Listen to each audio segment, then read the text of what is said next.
खालामनांगौनि थाखाय जिहेतु काउन्सिलाबो बिबान दङ मा खावलायगोन बिथांमोना मोनसे सिगां बुंदों जे जायफोर सुबुं खालामदों बेखौ बिथांमोनासो दिल्लीनि जन्तर मन्तरनि हाबाफारिया जोबनायनि उनाव जोङो बयबो मोजाङै मोजां जोंनि जिल्ला मिरु दखरा आरो जोंनि सोमावसारग्रा बिथांमोना आसामाव बड'लेण्डआव जों थांफिनगोन। थांनायनि उनाव दुलाराय बर' फरायसा आफादा आथिखालनि बिटिसि काउन्सिलनि मुरब्बी हाग्रामा महिलारि बिथांखौ जिहेतु बिथाङा सरकारनि मुरब्बी आरो 2003 सनाव बिएलटि आसाम सरकार भारत सरकारनि जि सुक्ति जादोंमोन जि सिक्स शेड्यूल मोनदोंमोन बे सिक्स शेड्यूलनि बिथाखौ मजबुत खालामनाय माने मोर स्ट्रेंथेन मोर पावार मोर अट'नमी आरो डाइरेक्ट फाइनेन्सनि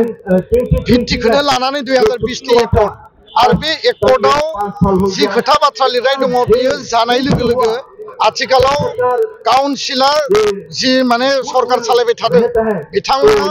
डाइरेक्ट भारत सरकारनिफ्राय पुँजी मोनगोन फाइनेन्स मोनगोन आसाम सरकारनिफ्रायथ' मोनखागोन दा बेखायनो बिथांमोनाबो दायित्व दङ आरो हाग्रामा महिलारि बिथाङा 2020 सनाव बिथाङा सुक्तिनि सासे साखि सागानगिरिमोन उइटनेस सिगनेटरि आरो